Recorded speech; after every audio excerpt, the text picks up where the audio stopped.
السلام علیکم ورحمۃ اللہ وبرکاتہ۔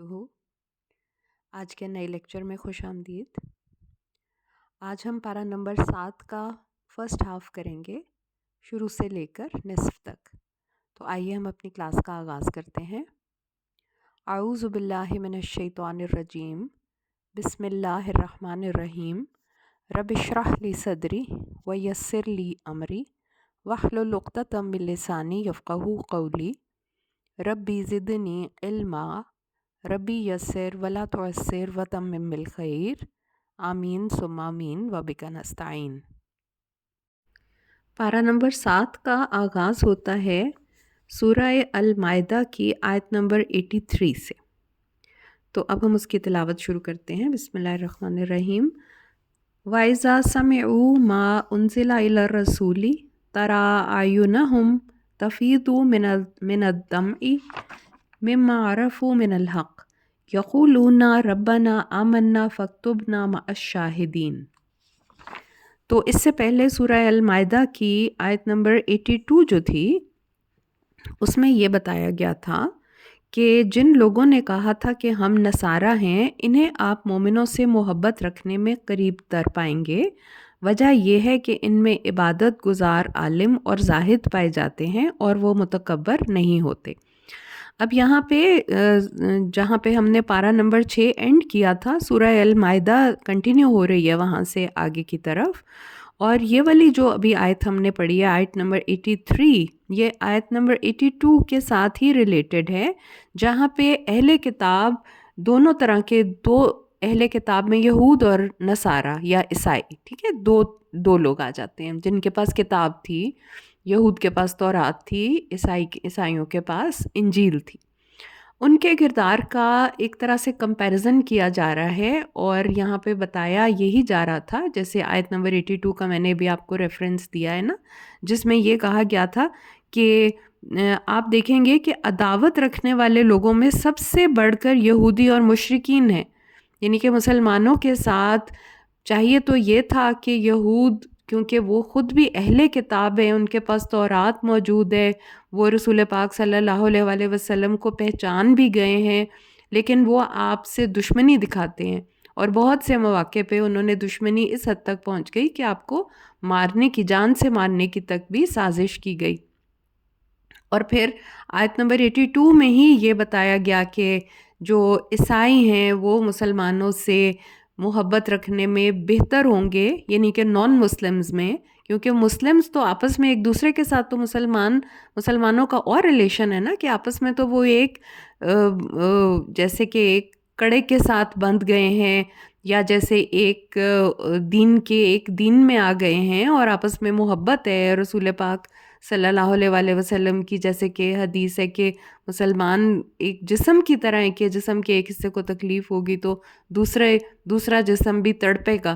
تو وہ مسلمانوں کا آپس میں تو پیار ہے ہی ہے، یہ بات تو کنفرمڈ ہے کہ دین اسلام میں انٹر ہونے کے بعد، جیسے کہ سورہ بقرہ میں بھی ہم نے پڑھا تھا، پہلے بھی ہم نے پڑھا ہے کہ تم لوگ ایک آگ کے گڑھے کے کنارے کھڑے تھے، اور پھر جب اسلام آیا تو جس نے تمہیں بھائی بھائی بنا دیا، الفت آ گئی، دلوں میں محبت آ گئی۔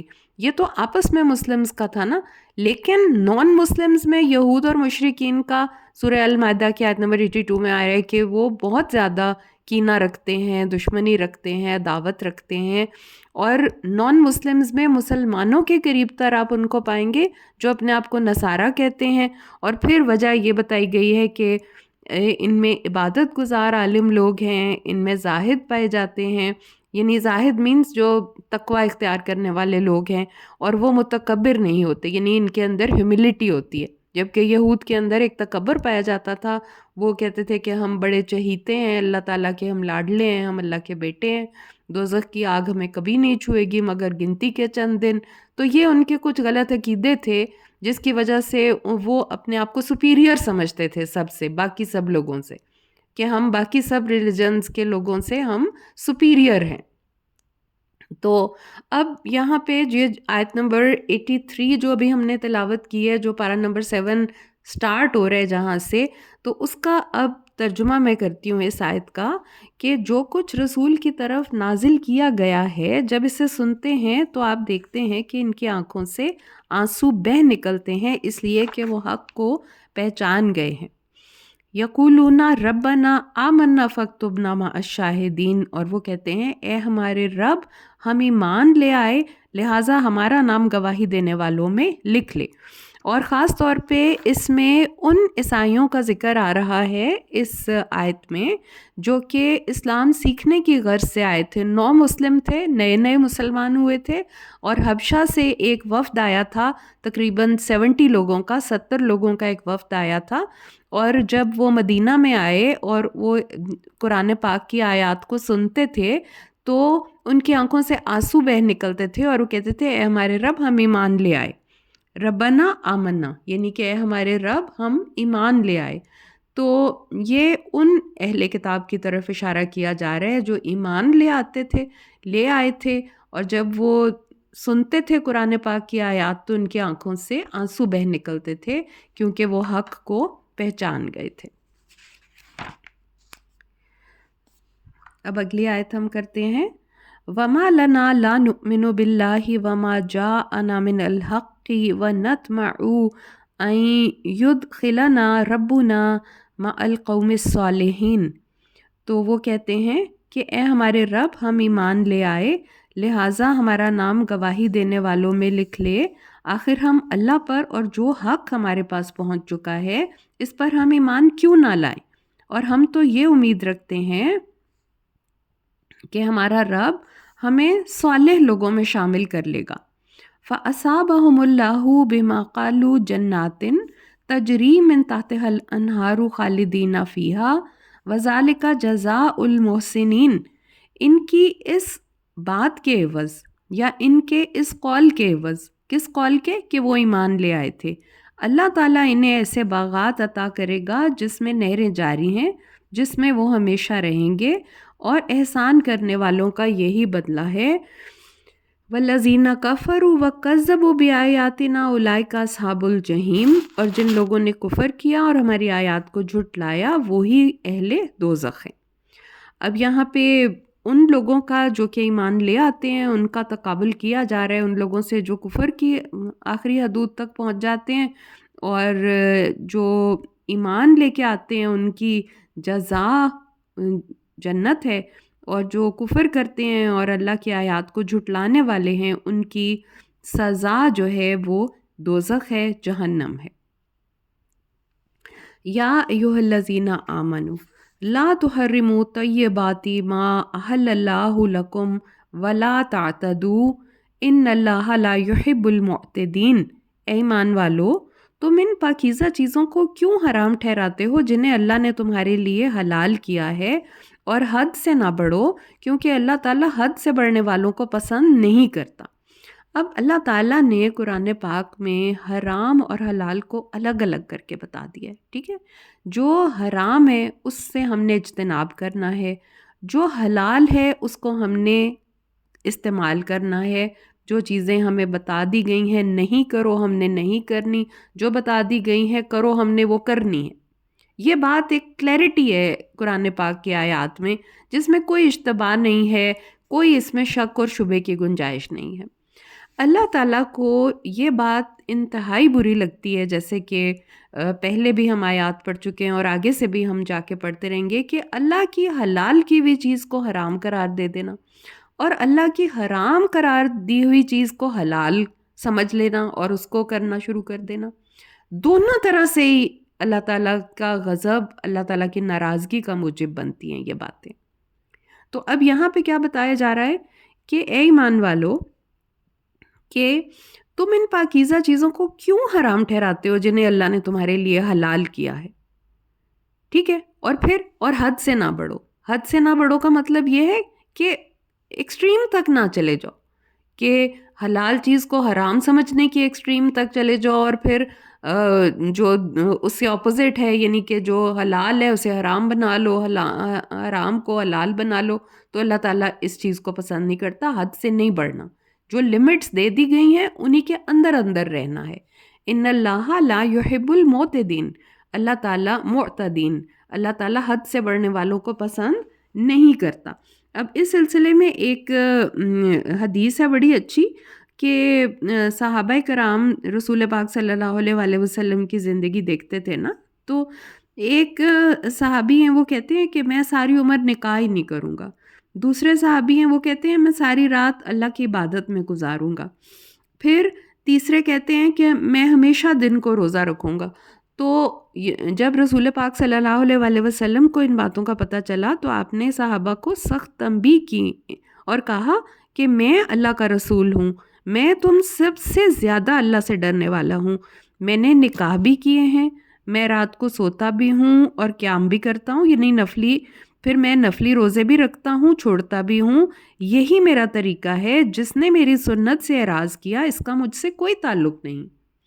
یعنی یہ کہ یہ حد سے بڑھنے والی بات تھی نا کہ صحابہ کرام چاہتے تھے کہ نیکیوں میں ہم اتنے آگے بڑھ جائیں کہ ایک کہہ رہے ہیں میں نکاح ہی نہیں کروں گا ساری زندگی، پھر کہ میں اپنے بیوی بچوں کے جمیلوں میں نہ پڑ جاؤں، عبادت کرتا رہوں سارا وقت، کوئی کہتا ہے میں ساری ساری رات جاگتا رہوں گا، کوئی کہتا ہے میں ساری ساری زندگی روزے رکھتا رہوں گا۔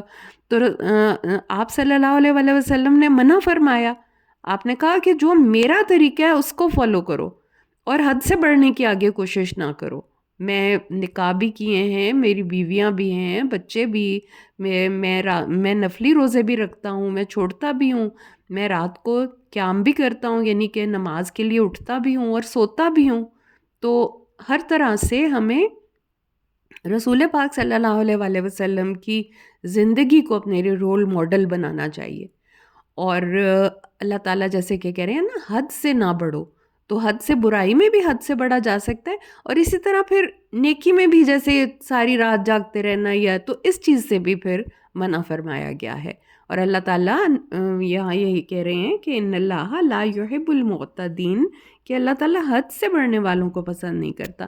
اس کی وجہ پتہ ہے یہ ہوتی ہے کہ انسان اس چیز کو پھر ہمیشہ نہیں فالو کر سکتا، کچھ عرصہ وہ کرے گا، چند دن ایسا کیا اور پھر دوبارہ سے وہی، تو اس لیے پھر اور اگر کرے گا تو وہ ایک ان نیچرل بات ہو جائے گی۔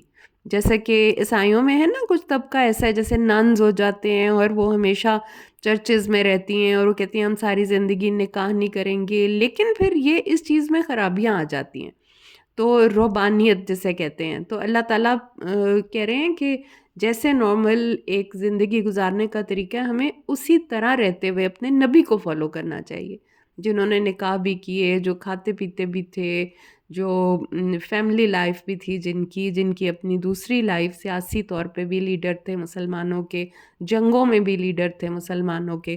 تو ہمیں اس چیز کو ہمیشہ ان کے جو سنت ہے اس کو ہمیشہ اور اس پہ اتباع کرنا چاہیے اور ان کے ہی راستے پہ چلنا چاہیے جیسے کہ آپ چلیں۔ اب اگلی آیت ہم کرتے ہیں، وَكُلُوا مِمَّا رَزَقَكُمُ اللَّهُ حَلَالًا طَيِّبًا وَاتَّقُوا اللَّهَ الَّذِي أَنتُم بِهِ مُؤْمِنُونَ، اور اللہ نے جو حلال اور پاکیزہ رزق تمہیں کھانے کو دیا ہے اسے کھاؤ اور اس اللہ سے ڈرتے رہو جس پر تم ایمان رکھتے ہو۔ لا یؤاخذکم اللہ باللغو فی ایمانکم ولکن یؤاخذکم بما عقدتم الایمان فکفارتہ اطعام عشرۃ مساکین من اوسط ما تطعمون اہلیکم او کسوتہم او تحریر رقبہ فمن لم یجد فصیام ثلاثۃ ایام ذالک کفارۃ ایمانکم اذا حلفتم واحفظوا ایمانکم کذالک یبین اللہ لکم آیاتہ لعلکم تشکرون۔ اللہ تمہاری محمل قسموں پر تو گرفت نہیں کرے گا، لیکن جو قسمیں تم سچے دل سے کھاتے ہو اس پر ضرور مواخذہ ہوگا۔ اگر تم ایسی قسم توڑ دو تو اس کا کفارہ 10 مسکینوں کا اوسط درجے کا کھانا ہے جو تم اپنے اہل و عیال کو کھلاتے ہو، یا ان کی پوشاک ہے، یا ایک غلام کو آزاد کرنا ہے، اور جسے یہ میسر نہ ہو تو وہ 3 دن کے روزے رکھے۔ یہ تمہاری قسموں کا کفارہ ہے جب تم قسم اٹھا کر توڑ دو۔ بہتر یہی ہے کہ اپنی قسموں کی حفاظت کیا کرو۔ ٹھیک ہے، یہاں پہ اب قسم کے بارے میں ہے کہ جب قسم کسی چیز کی کھا لی جاتی ہے تو پھر اس کو پورا کیا جائے، اور اگر پورا نہیں کر سکتا یعنی کہ اس سے بہتر ایک کوئی چیز سامنے آ رہی ہے تو پھر اس کا کفارہ ادا کر دیا جائے اور قسم کو توڑ دیا جائے۔ یا ایھا الذین یا ایھا الذین آمنوا انما الخمر والمیسر والانصاب والازلام رجس من عمل الشیطان فاجتنبوہ لعلکم تفلحون۔ اے ایمان والو، یہ شراب اور جوا، یہ آستانے اور پانسے سب گندے شیطانی کام ہیں، لہٰذا ان سے بچتے رہو تاکہ تم فلاح پا سکو۔ انما یرید الشیطان ان یوقع بینکم العداوۃ والبغضاء فی الخمر والمیسر ویصدکم عن ذکر اللہ وعن الصلاۃ فہل انتم منتہون۔ شیطان تو یہ چاہتا ہے کہ شراب اور جوئے کے ذریعے تمہارے درمیان دشمنی اور بغض ڈال دے اور تمہیں اللہ کے ذکر سے اور نماز سے روک دے، تو کیا تم باز آتے ہو؟ اب یہاں پہ یہ جو ہے نا شراب کے بارے میں پہلے دو طرح سے آیات آ چکی تھیں۔ پہلی آیت یہ آئی تھی کہ لوگ آپ سے شراب اور جوئے کے بارے میں پوچھتے ہیں، سورہ بقرہ میں آیا تھا نا یسألونک عن الخمر والمیسر، کہ لوگ آپ سے شراب اور جوئے کے بارے میں پوچھتے ہیں، تو پھر یہ بتایا گیا تھا کہ یہ برے کام ہیں، اس میں ہوں گی تھوڑی بہت کوئی اچھی بات ہوگی لیکن ان کی برائی جو ہے وہ کہیں زیادہ آؤٹ وے کرتی ہے ان کے فائدے کو۔ پھر سیکنڈلی دوبارہ سے یہ والی سورہ نساء میں آیت آئی تھی کہ یا ایھا الذین آمنوا لا تقربوا الصلاۃ وانتم سکارا، کہ اے ایمان والو نماز کے قریب نہ جاؤ جب تم نشے کی حالت میں ہوتے ہو۔ تو اب پھر یہ بات منع کر دی گئی کہ لوگ ایسی حالت میں، نشے کی حالت میں، ظاہر ہے پھر نمازیں اگر پڑھنی ہیں تو اس سے تو اجتناب کرنا پڑے گا۔ اور اب تھرڈ ٹائم یہ فائنل ایک آ گیا مکمل طور پہ، یہاں پہ اس کو مسلمانوں کو کہہ دیا گیا کہ یہ بہت برے کام ہیں، گندے کام ہیں، شیطانی کام ہیں، ان سے بچتے رہو، اور کیا تم باز آتے ہو؟ تو پھر جب یہ والی آیت آ گئی نا کہ اللہ تعالیٰ کا غضب کا انداز آ گیا کہ تم باز آتے ہو اس سے کہ نہیں آتے ہو، تو پھر سب لوگوں نے اس کو مکمل طور پہ شراب اور ان چیزوں کو چھوڑ دیا۔ اور اس دن حدیث میں آتا ہے کہ مدینہ کی گلیوں میں شراب بہہ رہی تھی، یعنی کہ جو لوگ اس وقت پی رہے تھے، کیونکہ مکمل طور پہ ابھی نہیں پتہ تھا کہ کیا ہے اس کا، تو سب لوگوں نے اپنے وہ کنٹینرز جس میں وہ مٹکے جن میں بھری ہوئی تھی اور وہ سب توڑ دیے، اور اسی ٹائم اگر کسی نے پی تھی تو انہوں نے الٹیاں کر کے وہ نکال دی اپنے اندر سے۔ تو یہ ایک مکمل طور پہ اس کو شراب، جوئے، آستانے، پانسے، یہ سب گندے شیطانی کام ہیں، اور اللہ تعالیٰ یہ بتا رہے ہیں کہ ان سے بچتے رہو تاکہ تم فلاح پا سکو۔ اور ان کے منع کرنے کی وجہ بھی پھر بتا دی گئی کہ شیطان چاہتا ہے کہ ان چیزوں سے تمہارے درمیان دشمنی آ جائے، اور ہم دیکھتے ہیں کہ نشے کی حالت میں اتنے برے کام انسان کر دیتا ہے، ایسے کام کر دیتا ہے جو کہ عقل اجازت ہی نہیں دیتی، یا جوئے میں لوگ ہار جاتے ہیں، اپنے گھر ہار جاتے ہیں، اپنے بچے، بیویاں، ان کی کوئی پرواہ نہیں ہوتی جوا کھیلنے والا جو شخص ہے، یا پانسے یا آستانے تو ظاہر ہے جہاں غیر اللہ کی عبادت کی جا رہی ہوتی ہے، ایسی جگہ دیویاں، دیوتا یا اور بت رکھے ہوتے ہیں۔ پھر یہ ہے کہ جو یہ پانسے ہوتے ہیں کہ جیسے سمجھ لیں کہ تاش بھی ہوتی ہے اس میں، اور اس میں وہ بھی ہوتی ہے، اور بھی چیزیں آ جاتی ہیں اس میں، لاٹری بھی آ جاتی ہے، اور اس میں وہ اس طرح سے ریس کورس جیسے ریسز کھیلی جاتی ہیں نا، گھوڑوں پہ یا کسی پہ پیسے لگائے جاتے ہیں، یا اور اس طرح سے ڈفرینٹ قسم کی گیمز ہوتی ہیں جن پہ پیسے لگا کے، شرطیں لگا کے جو کہ کھیلی جاتی ہیں، جو لوگ سارا دن، جو جن کو تاش کی بھی عادت ہو جاتی ہے، وہ سارا دن سر جھکا کے اور اسی میں لگے رہتے ہیں، اور پھر یہ ان سب چیزوں سے آپس میں لڑائیاں ہوتی ہیں، ان سب چیزوں سے آپس میں دشمنی بڑھتی ہے، دوستیاں ختم ہو جاتی ہیں، اور نشے سے بھی ایسے ہی ہوتا ہے۔ تو اللہ تعالیٰ نے یہاں پہ پھر کیا کہا کہ شیطان تو چاہتے ہی ہے کہ تمہیں اللہ کے ذکر اور نماز سے روک دے، یعنی کہ جب کوئی ایسے کاموں میں انوالو ہوا ہوتا ہے، بزی ہوتا ہے، انہماک سے کر رہا ہوتا ہے، تو اسے اللہ کی یاد نہیں آتی اس وقت۔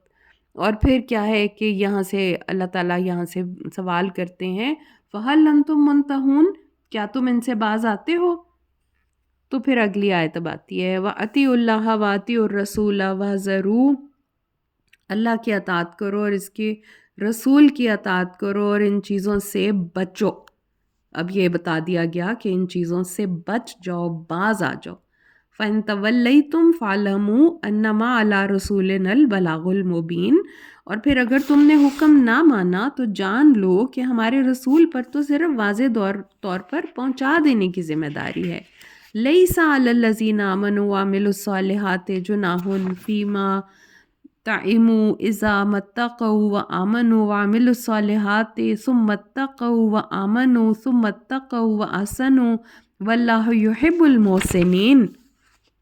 جو لوگ ایمان لائے اور انہوں نے نیک عمل کیے، انہیں اس بات پر کچھ گناہ نہ ہوگا جو وہ پہلے پی چکے ہیں، جبکہ آئندہ پرہیز کریں اور ایمان لائیں اور نیک عمل کریں اور تقوی اختیار کریں اور ایمان لائیں، اور پھر جس چیز سے روکا گیا اس سے بچتے رہیں اور نیکی کریں، کیونکہ اللہ نیکی کرنے والوں کو دوست رکھتا ہے۔ تو یہاں پہ یہ والی آیت ہے، بہت ہی پیاری آیت ہے، اس میں 3 دفعہ تقوی کا لفظ آیا ہے، 3 دفعہ ایمان کا لفظ آیا ہے، کہ یعنی کہ جو پہلے کر چکے ہیں اسے سچے دل سے معافی مانگیں۔ اللہ تعالیٰ نے وعدہ کیا ہے کہ جو ایمان لانے سے پہلے جو گناہ کیے ہیں، اللہ تعالیٰ جب کوئی ایمان لے کے آتا ہے تو اس کے پچھلے گناہ معاف کیے جاتے ہیں۔ پھر یہ بھی ہے کہ اللہ تعالیٰ کی رحمت جو ہے وہ اس کے غضب پہ حاوی ہے۔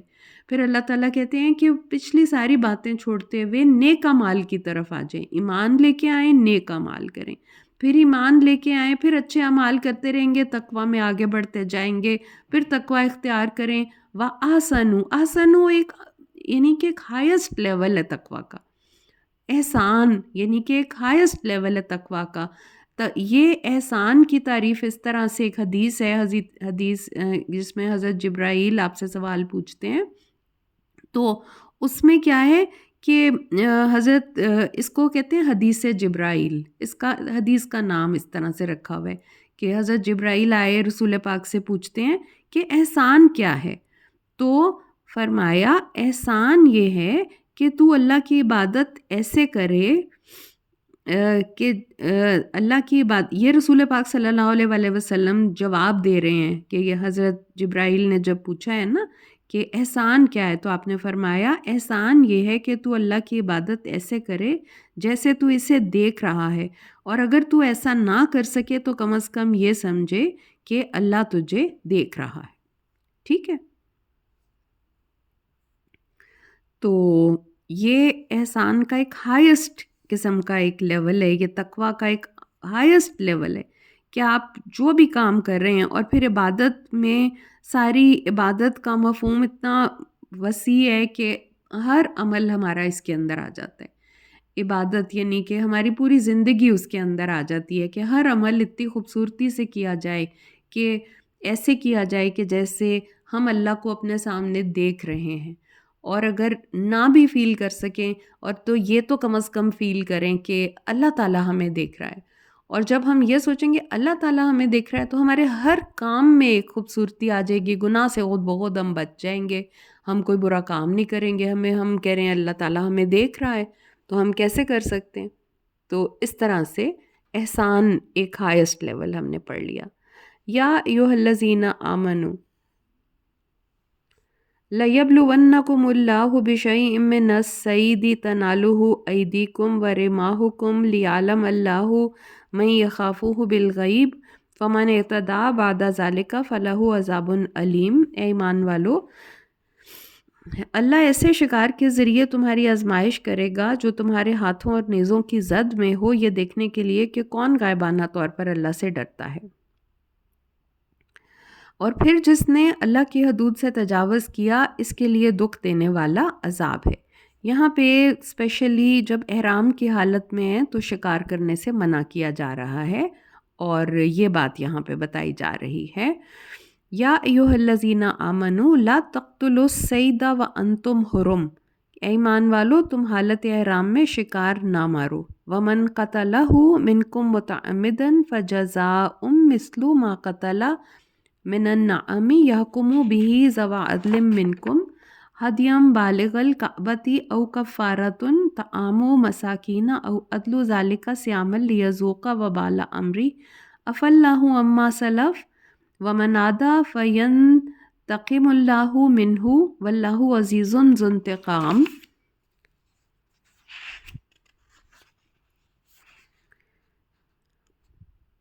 پھر اس کے بعد جس نے اللہ کی حدود سے تجاوز کیا اس کے لیے دکھ دینے والا عذاب ہے۔ اے ایمان والو تم حالت احرام میں شکار نہ مارو، جس نے جان بوجھ کر شکار مارا تو اس کا بدلہ مویشیوں میں سے اسی شکار کا ہم پلہ جانور ہے جس کا فیصلہ تم میں سے دو عادل آدمی کریں گے۔ یعنی کہ اگر کسی نے احرام کی حالت میں شکار کر لیا ہے تو اس کا کفارہ دینے کے لیے ویسا ہی جانور ایک ذبح کیا جائے گا، یا جانور کعبہ لے جا کر قربانی کیا جائے، یا اگر پھر قربانی کے لیے جانور نہیں میسر آتا تو یا چند مسکینوں کو کھانا کھلایا جائے یا اس کے برابر روزے رکھنا اس کا کفارہ ہے۔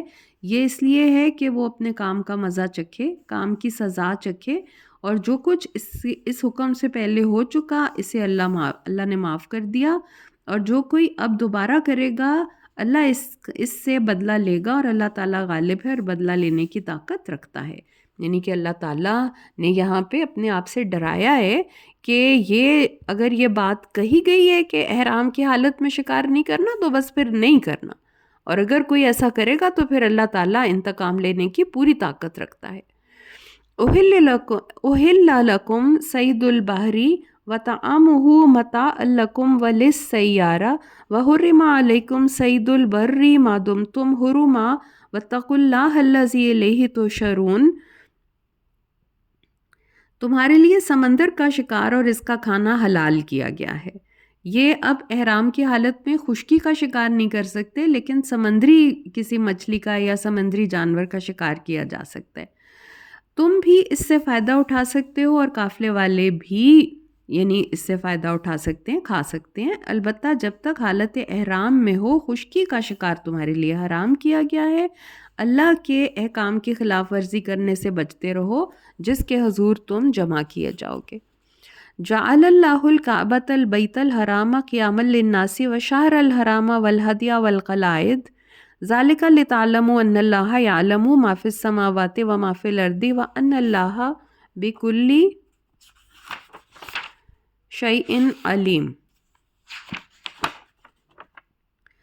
اللہ تعالیٰ نے کعبہ کو جو قابل احترام گھر ہے لوگوں کے لیے لوگوں کے قیام کا ذریعہ بنایا ہے۔ لوگوں کے قیام کا ذریعہ مطلب یہ بتایا ہے کہ یہاں جہاں بیت اللہ واقع ہے یعنی مکہ المکرمہ میں، وہاں پہ پہلے کوئی کھیتیاں بھی نہیں تھیں، چٹانیں، سخت چٹانیں، پتھریلی چٹانیں، بے آب و گیا وادی، لیکن اللہ تعالیٰ نے کعبے کی وجہ سے اس جگہ کو رونق بخشی ہے، امن والی جگہ بنا دیا ہے۔ یہاں پہ لوگ ایک دوسرے کی خون نہیں بہا سکتے ہیں۔ یہاں پہ قریش کے لوگ جو کہ کعبے کے متولی تھے ان کے قافلوں کو پناہ دی جاتی تھی، ان کے قافلوں پہ لوٹ مار نہیں کی جاتی تھی، ایون جو لوگ ان کی پناہ میں آ کے جاتے تھے ان کو نہیں کچھ کہا جاتا تھا۔ پھر یہ ہے کہ وہاں کی معاشی سرگرمیاں ہوتی ہیں، لوگ وہاں پہ ہر سیزن میں جاتے ہیں، حج کے لیے جاتے ہیں، عمرے کے لیے جاتے ہیں، تجارت ہوتی ہے، کاروبار ہوتا ہے وہاں پہ۔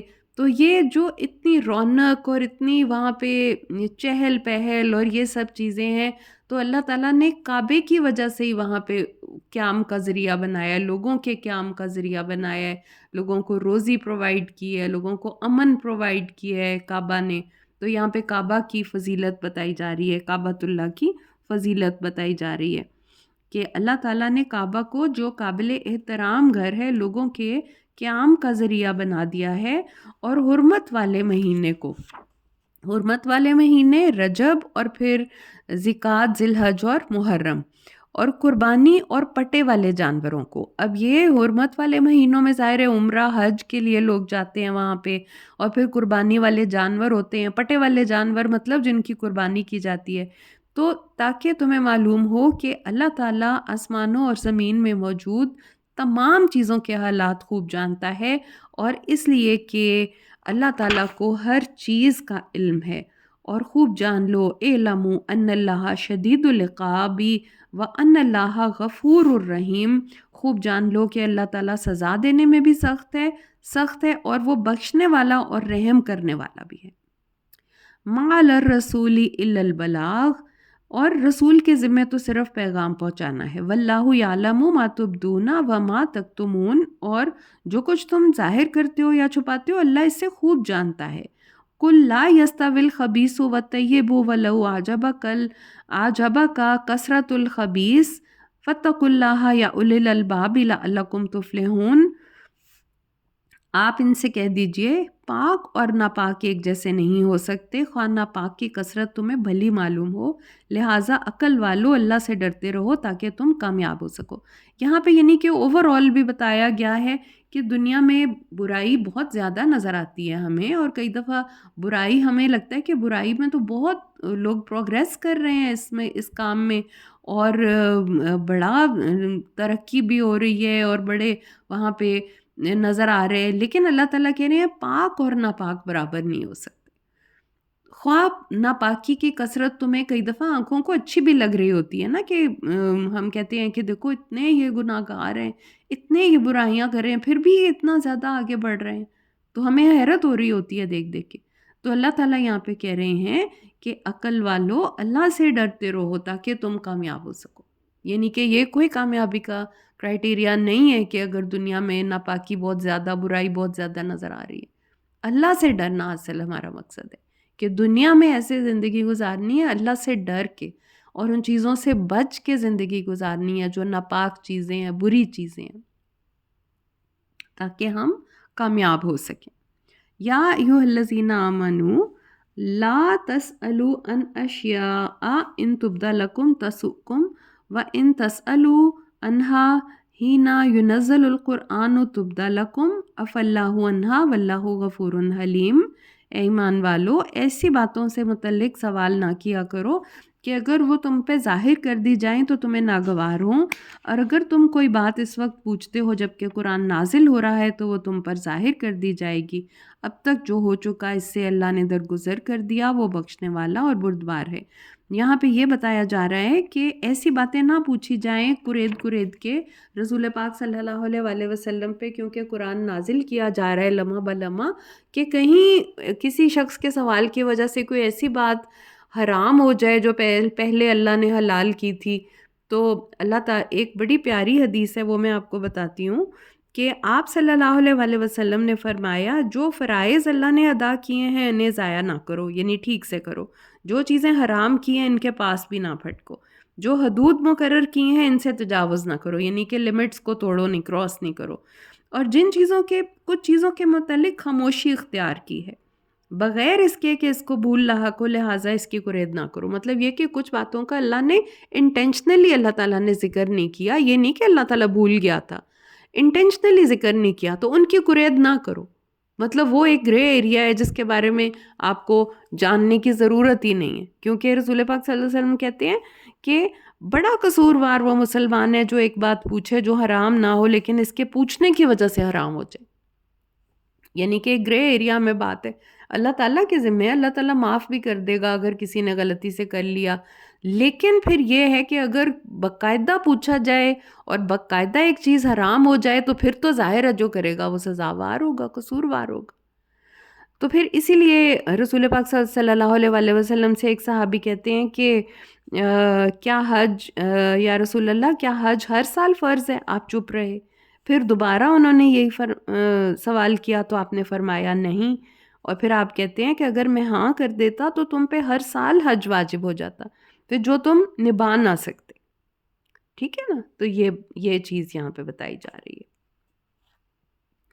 قد سألها قوم من قبلكم ثم اصبحوا بها کافرین، تم سے پہلے بھی لوگوں نے ایسے ہی سوال کیے تھے پھر انہی باتوں کی وجہ سے کفر میں مبتلا ہو گئے۔ یعنی کہ پہلے سوال اتنے پوچھے اور پھر فالو ہی نہیں کر سکے، پھر ظاہر ہے پھر گناہ کرتے رہے اور پھر ظاہر ہے کفر کرتے رہے۔ ما جعل اللہ من بحیرۃ ولا صائبۃ ولا وسیلۃ ولا حام ولکن الذین کفروا یفترون علی اللہ الکذب واکثرهم لا یعقلون۔ اللہ تعالیٰ نے نہ بحیرہ کو کوئی چیز بنایا، نہ صائبہ کو، نہ وسیلہ کو، نہ حام کو، بلکہ یہ کافروں کے نے بنائے اور جھوٹی باتیں اللہ کے ذمے لگا دیں، اور ان میں سے اکثر بے عقل ہیں۔ یعنی کہ کچھ جانور تھے، اونٹوں کی قسمیں تھی، کسی کا نام بحیرہ رکھ دیا، کسی کا وسیلہ، صائبہ، حام، ان ڈفرینٹ بتوں کے نام پہ کہ جی نہ ہم ان کا دودھ پی سکتے ہیں، کسی کا پھر کسی کے بارے میں نہیں ہم ان پہ بوجھ نہیں لاد سکتے، پھر کسی بڑا مقدس ہے، اس نے 10 بچے پیدا کیے ہیں، اس اونٹ نے بڑی مقدس اونٹنی ہے، اس نے مادہ بچے پیدا کیے ہیں۔ تو یہ اللہ تعالیٰ کہہ رہے ہیں کہ یہ کچھ بھی نہیں ہے، اللہ نے ایسا کچھ بھی نہیں بنایا، اور یہ لوگ بے عقل ہیں جو ان باتوں پہ چل رہے ہیں، جو کہ ان کے باپ دادا نے جہالت کے زمانے میں یہ باتیں بنا لی تھیں کہ بتوں کے نام پہ جانوروں کو ہم چھوڑ دیں گے۔ تو اللہ تعالیٰ کہہ رہے ہیں یہ ساری بے عقل باتیں ہیں، جہالت کی باتیں ہیں۔ وَإِذَا قِيلَ لَهُمْ تَعَالَوْا إِلَىٰ مَا أَنزَلَ اللَّهُ وَإِلَى الرَّسُولِ قَالُوا حَسْبُنَا مَا وَجَدْنَا عَلَيْهِ آبَاءَنَا أَوَلَوْ كَانَ آبَاؤُهُمْ لَا يَعْلَمُونَ شَيْئًا وَلَا يَهْتَدُونَ۔ تو جب انہیں کہا جاتا ہے کہ اس چیز کی طرف آؤ جو اللہ نے نازل کی ہے اور رسول کی طرف آؤ، تو کہتے ہیں نہیں، ہمیں تو وہی کافی ہے جس پر ہم نے اپنے آباء و اجداد کو پایا ہے، خواہ ان کے باپ دادا کچھ بھی نہ جانتے ہوں، نہ راہ راست پر ہوں۔ یعنی کہ اللہ تعالیٰ کہہ رہے ہیں ان کے باپ دادا کو کچھ پتہ بھی نہیں تھا، نہ ہی وہ سیدھے رستے پہ چل رہے تھے، پھر بھی وہ لوگ کہتے ہیں کہ نہیں ہم اسی رستے پہ چلنا چاہتے ہیں۔ تو یہ تو بے وقوفی کی بات ہے۔ یا ایھا الذین آمنوا علیکم انفسکم لا یضرکم من ضل اذا اہتدیتم الی اللہ مرجعکم جمیعا فینبئکم بما کنتم تعملون۔ اے ایمان والو، تمہیں اپنی فکر کرنا لازم ہے۔ جب تم خود سیدھے راستے پر ہوگے تو کسی دوسرے کی گمراہی تمہارا کچھ نہیں بگاڑ سکتی۔ تم سب نے اللہ کی طرف ہی لوٹ کر جانا ہے، وہ تمہیں بتا دے گا جو تم کیا کرتے تھے۔ یا ایھا الذین آمنوا شہادت بینکم اذا حضر احدکم الموت حین الوصیۃ اثنان ذوی عدل منکم او آخران من غیرکم ان انتم ضربتم فی الارض فاصابتکم مصیبۃ الموت تحبسونہما من بعد الصلاۃ فیقسمان باللہ ان ارتبتم لا نشتری بہ ثمنا ولو کان ذا قربی ولا نکتم شہادت اللہ انا اذا لمن الآثمین۔ اے ایمان والو، اگر تم میں سے کسی کو موت آ جائے تو وہ وصیت کے وقت اپنے میں سے یعنی مسلمانوں میں سے 2 صاحب عدل لوگوں کو گواہ بنا لے، اور اگر تم حالت سفر میں ہو اور تمہیں موت آ جائے تو 2 غیر مسلموں کو بھی گواہ بنا سکتے ہو۔ اگر تمہیں کچھ شک پڑ جائے تو ان دونوں کو نماز کے بعد مسجد میں روک لو۔ یعنی کہ اگر کسی شخص نے سفر کے دوران وصیت کی ہے اور غیر مسلم تھے، تو کسی کو شک ہے اس کے وارثوں کو کہ وصیت کی ٹھیک طرح سے نہیں بتائی، تو نماز کے بعد ان کو روک لو۔ پھر وہ اللہ کی قسم اٹھا کر کہیں گے کہ ہم کسی ذاتی مفاد کی خاطر شہادت کو بیچنے والے نہیں، خواہ ہمارا کوئی عزیز رشتہ دار ہی کیوں نہ ہو، اور یہ کہ ہم اللہ کی خاطر گواہی کو نہیں چھپائیں گے، اگر ہم ایسا کریں گے تو ہم مجرم ہیں۔ یعنی کہ ان سے قسم لے لی جائے ان لوگوں سے اور وہ ایسی قسم اٹھا لیں۔ فَإِنْ أُصِرَ عَلَىٰ أَنَّهُمَا اسْتَحَقَّا إِثْمًا فَآخَرَانِ يَقُومَانِ مَقَامَهُمَا مِنَ الَّذِينَ اسْتَحَقَّ عَلَيْهِمُ الْأَوْلَيَانِ فَيُقْسِمَانِ بِاللَّهِ لَشَهَادَتُنَا أَحَقُّ مِنْ شَهَادَتِهِمَا وَمَا اعْتَدَيْنَا إِنَّا إِذًا لَّمِنَ الظَّالِمِينَ۔ پھر اگر پتہ چل جائے کہ وہ دونوں گناہ میں ملوث ہو کر حق بات کو دبا گئے ہیں، تو ان کی جگہ 2 اور گواہ کھڑے ہوں جو پہلے دونوں گواہوں سے اہل تر ہوں، یعنی دونوں غیر مسلم گواہوں کی نسبت زیادہ بہتر ہوں، اور ان لوگوں کی طرف سے ہوں جن کی حق تلفی ہوئی ہے۔ وہ اللہ کی قسم اٹھا کر کہیں کہ ہماری شہادت ان پہلے گواہوں کی شہادت سے زیادہ سچی ہے اور ہم نے کوئی زیادتی نہیں کی، اگر ہم نے ایسا کیا تو بلا شبہ ہم ظالم ہیں۔ ذالک ادنیٰ ان یأتوا بالشہادۃ علی وجہہا او یخافوا ان ترد ایمان بعد ایمانہم واتقوا اللہ واسمعوا واللہ لا یہدی القوم الفاسقین۔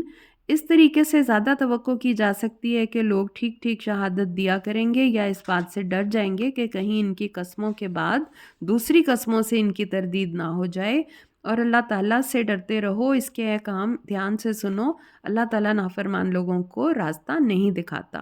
یہاں پہ وصیت کے بارے میں بتایا جا رہا ہے کہ اگر کوئی شخص سفر کے دوران فوت ہو جاتا ہے، اپنے دو لوگوں کو وصیت اپنی بتاتا ہے، اور وہ اگر شک پڑتا ہے وارثوں کو کہ ٹھیک نہیں بتا رہے، تو مسجد میں ان سے قسم لے لی جائے، اور پھر یہ ہے کہ دو اور لوگ ہیں جو کہ آ کے قسم اٹھائیں کہ ہم ان سے زیادہ اچھی آپ کو گواہی دیں گے، اور پھر وہ گواہی دے دیں جس بات کے حق میں، تو لوگ پھر اس بات سے ڈریں گے۔ اللہ تعالیٰ نے یعنی کہ کاؤنٹر چیک اینڈ بیلنس کا نظام قائم کیا کہ دو لوگ اگر گواہی دیتے ہیں نہیں قبول ہوتی، دو اور لوگ پھر آئیں گے جو کہ گواہی دیں گے اور سچی بات پھر بتائی جائے گی۔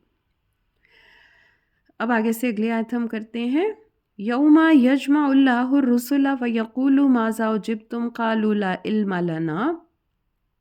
جس دن اللہ تعالیٰ تمام رسولوں کو جمع کرے گا اور ان سے پوچھے گا تمہیں کیا جواب دیا گیا تھا، یعنی کہ تمہیں دنیا میں جب دین کے بارے میں، اللہ کے بارے میں بتا رہے تھے، نبیوں سے اللہ تعالیٰ سوال کریں گے کہ تمہیں دنیا میں کیا جواب دیا گیا تھا، تو وہ کہیں گے قالوا لا علم لنا، وہ کہیں گے ہمیں تو کچھ علم نہیں، انکا انت علام الغیوب، آپ ہی پوشیدہ باتوں کو خوب جانتے ہیں۔ یعنی کہ اللہ تعالیٰ کے سامنے اتنی جرت نہیں ہوگی رسولوں کی بھی کہ وہ کھل کے کوئی بات کر سکیں، تو وہ اللہ تعالیٰ پہ ہی چھوڑ دیں گے، کہیں گے یا اللہ تعالیٰ آپ ہی بہت پوشیدہ باتوں کو خوب جانتے ہیں۔ وَإِذْ قَالَ اللَّهُ يَا عِيسَى ابْنَ مَرْيَمَ اذْكُرْ نِعْمَتِي عَلَيْكَ وَعَلَى وَالِدَتِكَ إِذْ أَيَّدتُّكَ بِرُوحِ الْقُدُسِ تُكَلِّمُ النَّاسَ فِي الْمَهْدِ وَكَهْلًا وَإِذْ عَلَّمْتُكَ الْكِتَابَ وَالْحِكْمَةَ وَالتَّوْرَاةَ وَالْإِنْجِيلَ وَإِذْ تَخْلُقُ مِنَ الطِّينِ كَهَيْئَةِ الطَّيْرِ بِإِذْنِي فَتَنفُخُ فِيهَا فَتَكُونُ طَيْرًا بِإِذْنِي وَتُبْرِئُ الْأَكْمَهَ وَالْأَبْرَصَ بِإِذْنِي وَإِذْ تُخْرِجُ الْمَوْتَى بِإِذْنِي وَإِذْ كَفَفْتُ بَنِي إِسْرَائِيلَ عَنْكَ إِذْ جِئْتَهُم بِالْبَيِّنَاتِ وَقَالَ الَّذِينَ كَفَرُوا مِنْهُمْ إِلَّا هَذَا إِلَّا سِحْرٌ مُبِينٌ۔ اور جب اللہ تعالیٰ عیسیٰ ابن مریم سے کہے گا عیسیٰ میرے اس احسان کو یاد کرو جو میں نے تم پر اور تمہاری والدہ پر کیا تھا، جب میں نے روح القدس سے تمہاری مدد کی تو گہوارے میں اور بڑی عمر میں لوگوں سے یکساں کلام کرتا تھا، اور جب میں نے تمہیں کتاب اور حکمت، تورات اور انجیل سکھائی، جب تو میرے حکم سے مٹی کے پرندے کی شکل صورت بناتا اور اس میں پھونکتا تو میرے حکم سے سچ مچ پرندہ بن جاتا، اور تو مادر زاد اندھے اور کوڑی کو میرے حکم سے تندرست کر دیتا، اور جب تو مردوں کو میرے حکم سے قبروں سے نکال کر کھڑا کرتا، اور جب تو بنی اسرائیل کے پاس کھلی نشانیاں لے کر آیا تو میں نے ہی تجھے بنی اسرائیل سے بچایا تھا۔ پھر ان میں سے جن لوگوں نے انکار کر دیا وہ یہ معجزات دیکھ کر کہنے لگے یہ تو صاف صاف جادو ہے۔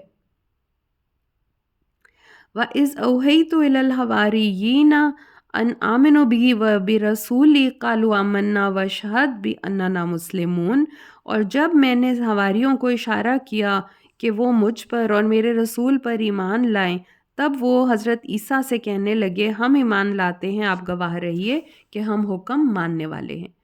اذ قال الحواریون یا عیسی ابن مریم هل یستطیع ربک ان ينزل علينا مائدة من السماء قال اتقوا الله إن كنتم مؤمنين قالوا نريد أن نأكل منها وتطمئن قلوبنا ونعلم أن قد صدقتنا ونكون عليها من الشاهدين۔ تو جب حواریوں نے عیسیٰ ابن مریم سے کہا عیسیٰ کیا تمہارا رب یہ کر سکتا ہے کہ آسمان سے ہم پر خوان نعمت نازل کرے؟ عیسیٰ نے کہا اگر تم ایمان لے آئے ہو تو اللہ سے ڈرو، یعنی ایسے سوال نہ کرو۔ کھلے معجزے کا وہ مطالبہ کر رہے تھے نا، وہ کہنے لگے ہم چاہتے ہیں کہ ہم اس خوان میں سے کھائیں اور ہمارے دل مطمئن ہوں اور ہمیں علم ہو جائے کہ آپ سچ کہہ رہے ہیں، ہم اس پر گواہی دے سکیں۔ قال عیسی ابن مریم اللہم ربنا انزل علینا مائدۃ من السماء تکون لنا عیدا لاولنا وآخرنا وآیۃ منک وارزقنا وانت خیر الرازقین۔ چنانچہ حضرت عیسیٰ نے دعا کی اے اللہ ہمارے رب ہم پر آسمان سے خوان نعمت نازل فرما جو ہمارے پہلوں اور پچھلوں کے لیے خوشی کا موقع ہو اور تیری طرف سے ایک معجزہ ہو، اور ہمیں رزق دے، تو سب سے بہتر رزق دینے والا ہے۔ قال اللہ انی منزلها علیکم فمن یکفر بعد منکم فانی اعذبہ عذابا لا اعذبہ احدا من العالمین۔ تو اللہ تعالیٰ نے فرمایا میں تم پر یہ خوان تو اتارتا ہوں، مگر دیکھو اس کے بعد تم میں سے کسی نے کفر کیا تو میں اسے ایسی سزا دوں گا جیسے اہل عالم میں سے کسی کو نہ دی ہوگی۔ وَإِذْ قَالَ اللَّهُ يَا عِيسَى ابْنَ مَرْيَمَ أَأَنْتَ قُلْتَ لِلنَّاسِ اتَّخِذُونِي وَأُمِّيَّ إِلَٰهَيْنِ مِن دُونِ اللَّهِ قَالَ سُبْحَانَكَ مَا يَكُونُ لِي أَنْ أَقُولَ مَا لَيْسَ لِي بِحَقٍّ إِن كُنتُ قُلْتُهُ فَقَدْ عَلِمْتَهُ تَعْلَمُ مَا فِي نَفْسِي وَلَا أَعْلَمُ مَا فِي نَفْسِكَ إِنَّكَ أَنْتَ عَلَّامُ الْغُيُوبِ۔ اللہ تعالیٰ فرمائیں گے، اے عیسیٰ ابن مریم، کیا تم نے لوگوں سے کہا تھا کہ اللہ کو چھوڑ کر مجھے اور میری والدہ کو الہ بنا لو؟ حضرت عیسیٰ جواب دیں گے، اے اللہ تعالیٰ تو پاک ہے، میں ایسی بات کیوں کہہ سکتا ہوں جس کے کہنے کا مجھے حق نہ تھا۔ اگر میں نے ایسی بات کہی ہوتی تو تجھے ضرور اس کا علم ہوتا، کیونکہ جو کچھ میرے دل میں ہے وہ تو جانتا ہے، لیکن جو تیرے دل میں ہے وہ میں نہیں جان سکتا۔ تو چھپی ہوئی باتوں کا خوب جاننے والا ہے۔ ما قلت لهم الا ما امرتنی به ان اعبدوا اللہ ربی وربکم وکنت علیہم شہیدا ما دمت فیہم فلما توفیتنی کنت انت الرقیب علیہم وانت علی کل شیء شہید۔ میں نے تو انہیں صرف وہی کچھ کہا تھا جس کا تو نے مجھے حکم دیا تھا کہ اللہ ہی کی عبادت کرو، جو میرا بھی رب ہے اور تمہارا بھی۔ جب تک میں ان میں موجود رہا، ان پر نگران رہا، پھر جب تو نے مجھے واپس بلا لیا تو پھر تو ہی ان پر نگران تھا۔ تو ساری چیزوں پر شاہد ہے۔ ان تعذبہم فإنہم عبادک وإن تغفر لہم فإنک انت العزیز الحکیم۔ اگر تو انہیں سزا دے تو وہ تیرے ہی بندے ہیں، اگر تو انہیں معاف فرما دے تو بلا شبہ تو غالب اور دانا ہے۔ قال اللہ ھذا یوم ینفع الصادقین صدقہم لہم جنات تجری من تحتہا الانہار خالدین فیہا ابدا رضی اللہ عنہم ورضوا عنہ ذلک الفوز العظیم للہ ملک السماوات والارض وما فیہن وہو علی کل شیء قدیر۔ اللہ تعالیٰ ان کی اس دعا کے جواب میں فرمائے گا، یہ وہ دن ہے جس میں سچے لوگوں کو ان کا سچ ہی نفع دے گا۔ ان کے لیے ایسے باغات ہیں جن کے نیچے نہریں جاری ہیں، وہ ان میں ہمیشہ رہیں گے۔ اللہ ان سے راضی ہوا، وہ اس سے راضی ہوئے، یہ بہت بڑی کامیابی ہے۔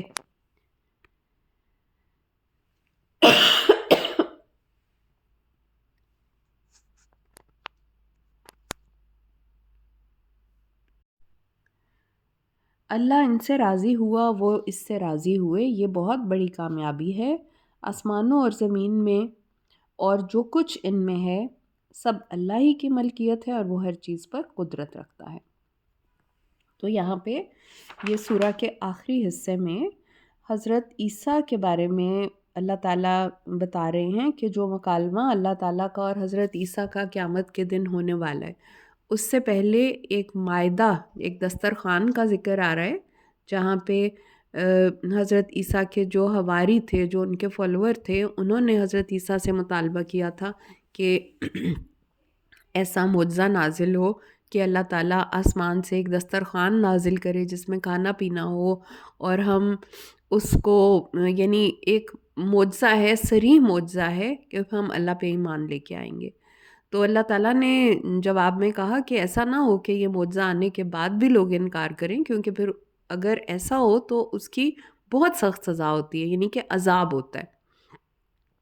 ایسے ہی پچھلے نبیوں نے بھی اس طرح سے کھلے معجزوں کا مطالبہ کیا تھا، جیسے حضرت صالح ایک تھے، تو ان کی قوم نے کہا تھا کہ پہاڑ پھٹے سامنے سے اور ایک اونٹنی نکلے اور وہ ہمارے سامنے ایک بچہ جنے تو ہم ایمان لے آئیں گے، لیکن پھر بھی بہت نہیں لے کے آئے تھے، تو اس قوم پہ عذاب آیا تھا۔ تو اللہ تعالیٰ یہاں پہ یہی بتا رہے ہیں کہ جب کھلا معجزہ ایک سامنے آ جاتا ہے تو پھر اس کے بعد یہ ہے کہ پھر کوئی گنجائش نہیں رہ جاتی کسی کے کفر کرنے کی. اور پھر جب مطالبہ اس طرح کا کریں جب کوئی لوگ اور پھر اس کے بعد بھی انکار کریں تو حدیث میں آتا ہے کہ پھر اللہ تعالیٰ نے ایسا ایک دسترخوان اتارا بھی تھا. اور پھر جن لوگوں نے اس کے یہ حدیث میں آتا ہے نا کہ کافی عرصہ تک یہ آتا رہا اور لیکن پھر لوگوں نے خیانت کرنی شروع کر دی. اس میں یہ حکم تھا کہ اس میں سے بچا کے نہ رکھیں اور گھروں کو نہ لے جائیں اور اس طرح سے کچھ ریسٹرکشنز تھیں، لیکن لوگوں نے ان ریسٹرکشنز کی پھر پرواہ کرنی چھوڑ دی، لہٰذا انہیں بندر اور سور بنا دیا گیا. تو یہ ایک حدیث ہے جس سے یہ ظاہر ہوتا ہے. لیکن یہ ہے کہ یہاں پہ تمام انبیاء کے ایسے ہی ہوا کہ جب لوگوں نے صریح معجزے کا مطالبہ کر دیا نا تو پھر جب وہ معجزہ نازل ہو گیا تو اس کے بعد پھر یہ ہوتا ہے کہ پھر عذاب نازل ہو جاتا ہے جو انکار کرنے والے کفر اگر پھر بھی کفر کرتے رہیں. تو پھر اس کے بعد حضرت عیسیٰ کا مکالمہ جو اللہ تعالیٰ نے جس طرح سے کہا کہ کیا آپ نے لوگوں سے کہا تھا کہ مجھے اور میری ماں کو الہ بنا لو، تو وہ کہیں گے نہیں یا اللہ تعالیٰ میں ایسے کیسے کہہ سکتا ہوں، میں تو خود بھی تیری عبادت کرنے والا ہوں، میں تو تیرا بندہ ہوں. یہ پورا اتنا خوبصورت طریقے سے اس سورہ کا اختتام ہو رہا ہے. اور اب اگلی سورہ شروع ہوتی ہے، سورہ الانعام. اور انعام کا ہم نے پہلے بھی پڑھا تھا، مویشی قسم کے جو چرنے والے جانور ہوتے ہیں. بسم اللہ الرحمن الرحیم. الحمد للہ الذی خلق السماوات والارض وجعل الظلمات والنور ثم الذین کفروا بربہم یعدلون. بسم اللہ الرحمن الرحیم. اللہ کے نام سے جو بڑا مہربان نہایت رحم والا ہے. ہر طرح کی تعریف اللہ تعالیٰ ہی کے لیے ہے جس نے آسمانوں اور زمین کو پیدا کیا اور اندھیرے اور روشنی بنائی. پھر بھی جو لوگ کافر ہیں وہ دوسروں کو رب کا ہمسر بناتے ہیں. هو الذی خلقکم من طین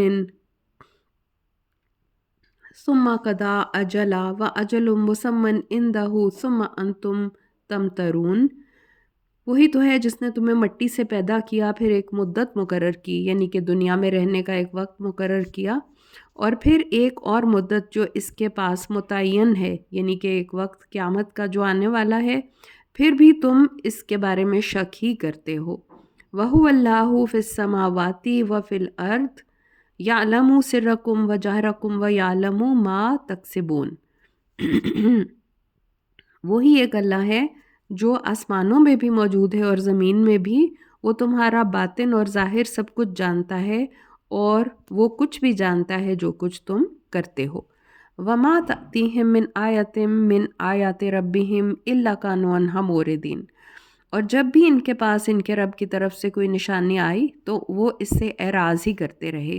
فَقَدْ كَذَّبُوا بِالْحَقِّ لَمَّا جَاءَهُمْ فَسَوْفَ يَأْتِيهِمْ أَنبَاءُ مَا كَانُوا بِهِ يَسْتَهْزِئُونَ. چنانچہ جب ان کے پاس حق آ گیا تو انہوں نے اسے جھٹلا دیا جس کا وہ مذاق اڑاتے رہے. عنقریب انہیں اس کی خبریں پہنچیں گی. یعنی یہاں پہ ہر اس جھٹلانے والے شخص کی بات بتائی جا رہی ہے جو اللہ تعالیٰ کی آیات کو جھٹلاتا ہے. الم یروا کما اہلکنا من قبلہم من قرن مکناہم فی الارض ما لم نمکن لکم وارسلنا السماء علیہم مدرارا وجعلنا الانہار تجری من تحتہم فاہلکناہم بذنوبہم وانشأنا من بعدہم قرنا آخرین. کیا انہوں نے دیکھا نہیں کہ ہم نے ان سے پہلے کتنی قوموں کو ہلاک کر دیا؟ انہیں ہم نے زمین میں اتنا اقتدار بخشا جتنا تمہیں نہیں بخشا.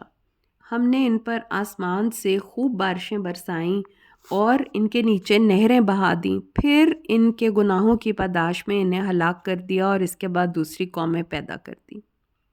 وَلَوْ نَزَّلْنَا عَلَيْكَ كِتَابًا فِي قِرْطَاسٍ فَلَمَسُوهُ بِأَيْدِيهِمْ لَقَالَ الَّذِينَ كَفَرُوا إِنْ هَٰذَا إِلَّا سِحْرٌ مُّبِينٌ.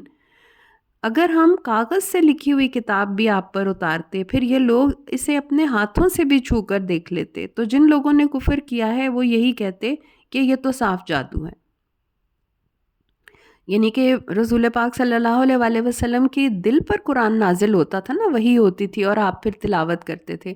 تو یہاں پہ اللہ تعالیٰ کہہ رہے ہیں کہ جس طرح سے حضرت موسیٰ کو لکھی ہوئی تختیاں بھی دی تھیں اللہ تعالیٰ نے، پھر بھی لوگ انکار ہی کرتے رہے تھے، بہت سے لوگوں نے انکار کیا تھا. تو اللہ تعالیٰ یہاں پہ یہ کہہ رہے ہیں کہ اگر آپ کو لکھی ہوئی کتاب بھی قرآن پاک کاغذ کے ورقوں پہ لکھی ہوئی، صفوں پہ لکھی ہوئی بھی ملے گی، وہ ہاتھ سے لگا کے چھو کے بھی دیکھ لیں گے، پھر بھی وہ جنہوں نے نہیں ماننا وہ تب بھی نہیں مانیں گے اور وہ کہیں گے یہ تو جادو ہے کوئی. وَقَالُوا لَوْلَا أُنزِلَ عَلَيْهِ مَلَكٌ وَلَوْ أَنزَلْنَا مَلَكًا لَقُضِيَ الْأَمْرُ ثُمَّ لَا يُنظَرُونَ.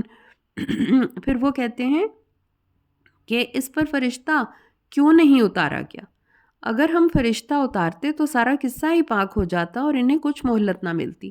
اب یہاں پہ بھی یہی ان لوگوں کے بارے میں جو جیسے کہ پہلے ہم نے پڑھا کہ حضرت عیسیٰ سے معجزے کا مطالبہ کیا گیا تھا، تو یہاں پہ بھی اب یہی بتایا جا رہا ہے کہ اگر کھلم کھلا بھی چیزیں دکھا دی جاتی، وہ لوگ کہتے ہیں کہ ان پر فرشتہ اپنی اصلی شکل میں کیوں نہیں اتارا گیا.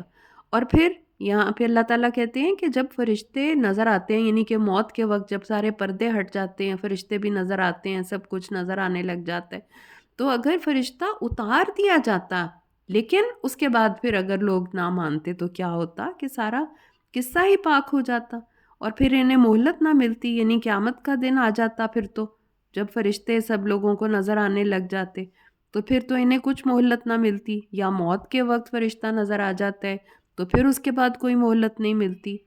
پھر اللہ تعالیٰ کہتے ہیں کہ وَلَوْ جَعَلْنَاهُ مَلَكًا لَجَعَلْنَاهُ رَجُلًا وَلَلَبَسْنَا عَلَيْهِمْ مَا يَلْبِسُونَ. اگر ہم کسی فرشتے کو پیغمبر بناتے تو بھی اسے انسانی شکل میں ہی اتارتے اور ہم اسے اسی شبے میں ڈال دیتے جس میں وہ اب پڑے ہیں. وَلَقَدِ اسْتُهْزِئَ بِرُسُلٍ مِّن قَبْلِكَ فَحَاقَ بِالَّذِينَ سَخِرُوا مِنْهُم مَّا كَانُوا بِهِ يَسْتَهْزِئُونَ. اور آپ سے پہلے بھی رسولوں کا مذاق کیا جا چکا ہے، پھر ان مذاق کرنے والوں کو اسی عذاب نے آ گھیرا جس کا وہ مذاق اڑایا کرتے تھے. قُلْ سِیرُوا فِی الْأَرْضِ ثُمَّ انظُرُوا کَیْفَ کَانَ عَاقِبَةُ الْمُکَذِّبِینَ. آپ ان سے کہیے ذرا زمین میں چل پھر کر دیکھو کہ ان جھٹلانے والوں کا انجام کیا ہوا. قُلْ لِمَن مَا فِی السَّمَاوَاتِ وَالْأَرْضِ قُلْ لِلَّهِ كَتَبَ عَلَى نَفْسِهِ الرَّحْمَةَ لَيَجْمَعَنَّکُمْ إِلَى يَوْمِ الْقِیَامَةِ لَا رَیْبَ فِیہِ الَّذِینَ خَسِرُوا أَنفُسَهُمْ فَهُمْ لَا یُؤْمِنُونَ. آپ ان سے کہیے ذرا زمین میں چل پھر کر دیکھو کہ ان جھٹلانے والوں کا کیا انجام ہوا. آپ ان سے پوچھئے کہ جو کچھ آسمانوں اور زمین میں ہے وہ کس کا ہے. آپ کہہ دیجئے کہ وہ سب اللہ ہی کا ہے، اس نے اپنے آپ پر رحمت کو لازم کر لیا ہے. وہ یقیناً تمہیں قیامت کے دن جمع کرے گا جس کے واقع ہونے میں کوئی شبہ نہیں ہے، مگر جو لوگ خود خسارے میں رہنا چاہیں وہ ایمان نہیں لائیں گے. یعنی کہ اللہ تعالیٰ کی جو رحمت ہے وہ اس کے غضب پہ حاوی ہے. یہ اللہ تعالیٰ نے فرمایا ہے کہ میری رحمت جو ہے میرے غصے پہ سبقت لے گئی. تو اب یہاں پہ بھی اللہ تعالیٰ کہہ رہے ہیں کتب علی نفسہ الرحمہ، تو ہمیں اللہ تعالیٰ کی رحمت کی بہت زیادہ دعا کرنی چاہیے. اور پھر اللہ تعالیٰ کہہ رہے ہیں کہ جو لوگ خود ہی نقصان اٹھانا چاہتے ہیں تو پھر وہ ایمان بھی نہیں لے کے آئیں گے. وَلَهُ مَا سَكَنَ فِي اللَّيْلِ وَالنَّهَارِ وَهُوَ السَّمِيعُ الْعَلِيمُ. رات اور دن میں جو کچھ آباد ہے سب اسی کا ہے، وہ سب کچھ سننے والا اور جاننے والا ہے. قُلْ غَیْرَ اللَّهِ أَتَّخِذُ وَلِيًّا فَاطِرَ السَّمَاوَاتِ وَالْأَرْضِ وَهُوَ يُطْعِمُ وَلَا يُطْعَمُ. قُلْ إِنِّی أُمِرْتُ أَنْ أَکُونَ أَوَّلَ مَنْ أَسْلَمَ وَلَا تَکُونَنَّ مِنَ الْمُشْرِکِینَ. آپ ان سے کہیے کہ میں اللہ کو چھوڑ کر کسی اور کو اپنا سرپرست بنا لوں جس نے آسمانوں اور زمین کو پیدا کیا. یعنی اللہ تو وہ ہے جس نے آسمانوں اور زمین کو پیدا کیا، سب کو کھانا کھلاتا تو ہے لیکن کسی سے کھانا لیتا نہیں. آپ ان سے کہیے کہ مجھے یہی حکم ہوا ہے کہ میں سب سے پہلے اپنا سر تسلیم خم کر دوں اور شرک کرنے والوں میں شامل نہ ہوں. قُلْ إِنِّی أَخَافُ إِنْ عَصَیْتُ رَبِّی عَذَابَ یَوْمٍ عَظِیمٍ. آپ ان سے کہیں کہ اگر میں اپنے رب کی نافرمانی کروں تو میں بڑے دن کے عذاب سے ڈرتا ہوں. مَن یُصْرَفْ عَنْہُ یَوْمَئِذٍ فَقَدْ رَحِمَہُ. جو شخص اس دن عذاب سے بچ گیا اس پر اللہ نے بڑا ہی رحم و کرم کر دیا. وذالک الفوز المبین، اور یہ بہت نمایاں کامیابی ہے. وَإِن يَمْسَسْكَ اللَّهُ بِضُرٍّ فَلَا كَاشِفَ لَهُ إِلَّا هُوَ وَإِن يَمْسَسْكَ بِخَيْرٍ فَهُوَ عَلَى كُلِّ شَيْءٍ قَدِيرٌ. اگر اللہ تجھے کوئی تکلیف پہنچانا چاہے تو اس تکلیف کو کوئی اس کے سوا دور نہیں کر سکتا، اور اگر کوئی بھلائی کرنا چاہے تو وہ ہر چیز پر قادر ہے. وَهُوَ الْقَاهِرُ فَوْقَ عِبَادِهِ وَهُوَ الْحَكِيمُ الْخَبِيرُ. وہ اپنے بندوں پر پورا اختیار رکھتا ہے اور وہ دانا ہے، خبر رکھنے والا ہے. قُلْ أَيُّ شَيْءٍ أَكْبَرُ شَهَادَةً قُلِ اللَّهُ شَهِيدٌ بَيْنِي وَبَيْنَكُمْ. آپ ان سے کہیے، آپ ان سے پوچھئے سب سے بڑھ کر سچی گواہی کس کی ہے؟ آپ کہیے اللہ کی، جو میرے اور تمہارے درمیان گواہ ہے. اور یہ قرآن وَأُوحِيَ إِلَيَّ هَذَا الْقُرْآنُ لِأُنذِرَكُم بِهِ وَمَن بَلَغَ أَئِنَّكُمْ لَتَشْهَدُونَ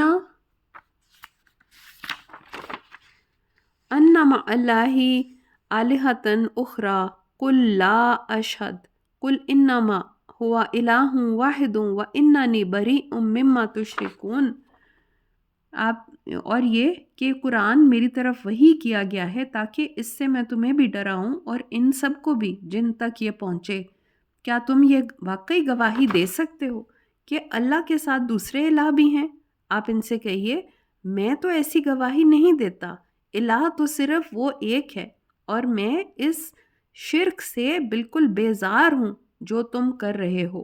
الذین آتیناہم الکتاب یعرفونہ کما یعرفون ابناءہم الذین خسروا انفسہم فہم لا یؤمنون. جن لوگوں کو کتاب دی گئی ہے وہ اس پیغمبر کو یوں پہچانتے ہیں جیسے اپنے بیٹوں کو، مگر جن لوگوں نے اپنے آپ کو نقصان میں ڈال رکھا ہے وہ ایمان نہیں لائیں گے. وَمَنْ أَظْلَمُ مِمَّنِ افْتَرَىٰ عَلَى اللَّهِ كَذِبًا أَوْ كَذَّبَ بِآيَاتِهِ إِنَّهُ لَا يُفْلِحُ الظَّالِمُونَ. اور اس شخص سے بڑھ کر ظالم کون ہو سکتا ہے جو جھوٹی بات کو اللہ کے ذمے لگا دے یا اس کی آیات کو جھٹلائے.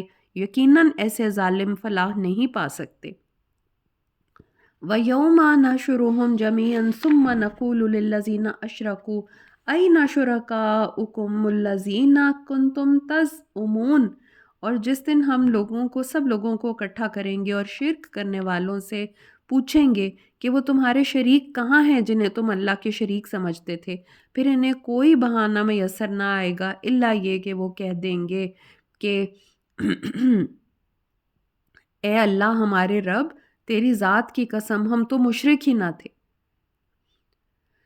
ثم لم تکن فتنتهم الا ان قالوا واللہ ربنا ما كنا مشرکین انظر کیف کذبوا علی انفسہم وضل عنہم ما كانوا یفترون. دیکھیں وہ اپنے متعلق کیسے جھوٹ بکیں گے اور جو کچھ وہ افترا کرتے تھے انہیں سب بھول جائے گا. ومنہم من یستمع الیک وجعلنا علی قلوبہم اکنۃ ان یفقہوہ وفی آذانہم وقرا وَإِن يَرَوْا كُلَّ آيَةٍ لَا يُؤْمِنُوا بِهَا حَتَّى إِذَا جَاءُوكَ يُجَادِلُونَكَ يَقُولُ الَّذِينَ كَفَرُوا إِنْ هَٰذَا إِلَّا أَسَاطِيرُ الْأَوَّلِينَ.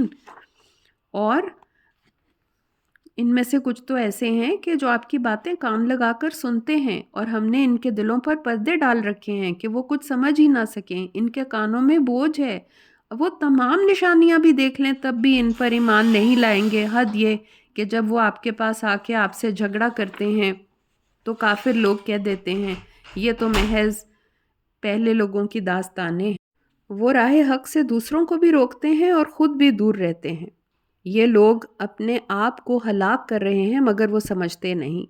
وَهُمْ يَنْهَوْنَ عَنْهُ وَيَنْأَوْنَ عَنْهُ وَإِنْ يُهْلِكُونَ إِلَّا أَنفُسَهُمْ وَمَا يَشْعُرُونَ. وَلَوْ تَرَىٰ إِذْ وُقِفُوا عَلَى النَّارِ فَقَالُوا يَا لَيْتَنَا نُرَدُّ وَلَا نُكَذِّبَ بِآيَاتِ رَبِّنَا وَنَكُونَ مِنَ الْمُؤْمِنِينَ. یہ لوگ اپنے آپ کو ہلاک کر رہے ہیں مگر سمجھتے نہیں. کاش آپ اس وقت دیکھ سکتے جب انہیں دوزخ کے کنارے کھڑا کیا جائے گا تو کہیں گے کاش ہم دوبارہ دنیا میں بھیجے جائیں اور اپنے رب کی آیات کو کبھی نہ جھٹلائیں اور ایمان لانے والوں میں شامل ہو جائیں. بل بدا لهم ما كانوا يخفون من قبل ولو ردوا لعادوا لما نهوا عنه وإنهم لكاذبون. بات یہ نہیں بلکہ اس سے پہلے جو کچھ وہ چھپا رہے تھے وہ ان پر ظاہر ہو جائے گا، اور اگر انہیں دوبارہ دنیا میں بھیجا بھی جائے تو بھی پھر بھی وہی کچھ کریں گے جس سے انہیں منع کیا گیا. وَقَالُوا إِنْ هِيَ إِلَّا حَيَاتُنَا الدُّنْيَا وَمَا نَحْنُ بِمَبْعُوثِينَ. یہ دراصل ہیں ہی جھوٹے، وہ تو کہتے ہیں کہ زندگی بس یہی دنیا کی زندگی ہے اور ہمیں اٹھایا ہی نہیں جائے گا. وَلَوْ تَرَىٰ إِذْ وُقِفُوا عَلَىٰ رَبِّهِمْ قَالَ أَلَيْسَ هَٰذَا بِالْحَقِّ. کاش آپ وہ وقت دیکھیں جب انہیں اپنے رب کے سامنے کھڑا کیا جائے گا اور اللہ تعالیٰ ان سے پوچھے گا کیا بتاؤ کیا یہ دن حقیقت نہیں ہے؟ قالوا بلا، وہ کہیں گے کیوں نہیں، و ربنا، وہ کہیں گے کیوں نہیں ہمارے رب کی قسم. قال فذوقوا العذاب بما کنتم تکفرون. اللہ تعالیٰ فرمائے گا اچھا جو تم انکار کرتے تھے تو اب اس کا عذاب کا مزہ چکھو. قد خسر الذین کذبوا بلقاء اللہ حتی اذا جاءتهم الساعة بغتة قالوا یا حسرتنا علی ما فرطنا فیہا وهم یحملون اوزارهم علی ظہورهم الا ساء ما یزرون. بلا شبہ جن لوگوں نے اللہ تعالیٰ سے ملاقات کو جھٹلایا وہ نقصان میں رہے، حتیٰ کہ جب قیامت اچانک انہیں آ لے گی تو کہیں گے افسوس اس معاملے میں ہم سے کیسی بھول ہوئی. اس وقت وہ اپنے گناہوں کا بوجھ اپنی پشتوں پر لادے ہوں گے. کتنا دیکھو کیسا برا بوجھ ہے جو وہ اٹھائیں گے. وَمَا الْحَيَاةُ الدُّنْيَا إِلَّا لَعِبٌ وَلَهْوٌ وَلَلدَّارُ الْآخِرَةُ خَيْرٌ لِلَّذِينَ يَتَّقُونَ أَفَلَا تَعْقِلُونَ. یہ دنیا کی زندگی تو بس ایک کھیل اور تماشا ہے، اور آخرت سے ڈر جاننے والوں کے لیے آخرت کا گھر ہی بہتر ہے. کیا تم کچھ بھی نہیں سوچتے؟ قد نعلم انه لا يحزنك الذي يقولون فانهم لا يكذبونك ولكن الظالمين بآيات الله يجحدون. اے محمد صلی اللہ علیہ وآلہ وسلم، ہم جانتے ہیں کہ ان لوگوں کی باتیں آپ کو غم زدہ کر دیتی ہیں، لیکن یہ ظالم آپ کو نہیں جھٹلاتے بلکہ اللہ کی آیات کے منکر ہیں. وَلَقَدْ كُذِّبَتْ رُسُلٌ مِّن قَبْلِكَ فَصَبَرُوا عَلَىٰ مَا كُذِّبُوا وَأُوذُوا حَتَّىٰ أَتَاهُمْ نَصْرُنَا وَلَا مُبَدِّلَ لِكَلِمَاتِ اللَّهِ وَلَقَدْ جَاءَكَ مِن نَّبَإِ الْمُرْسَلِينَ. آپ سے پہلے بھی رسولوں کو جھٹلایا جا چکا ہے، تو جن باتوں میں انہیں جھٹلایا گیا اس پر انہوں نے صبر کیا، انہیں ایذا بھی دی گئی یہاں تک کہ انہیں ہماری مدد پہنچ گئی، اور اللہ کے کلمات کو بدلنے والا کوئی نہیں. آپ کے پاس رسولوں کی خبریں تو آ ہی چکی ہیں. وَإِن كَانَ كَبُرَ عَلَيْكَ إِعْرَاضُهُمْ فَإِنِ اسْتَطَعْتَ أَن تَبْتَغِيَ نَفَقًا فِي الْأَرْضِ أَوْ سُلَمًا فِي السَّمَاءِ فَتَأْتِيَهُم بِآيَةٍ وَلَوْ شَاءَ اللَّهُ لَجَمَعَهُمْ عَلَى الْهُدَىٰ فَلَا تَكُونَنَّ مِنَ الْجَاهِلِينَ. اگر ان کافروں کی بے توجہی آپ پر گراں گزرتی ہے تو اگر آپ یہ کر سکیں کہ زمین میں کوئی سرنگ تلاش کر کے یا آسمان سے سیڑھی لگا کر ان کے پاس کوئی معجزہ لے آئیں تو ایسا کر دیکھیں.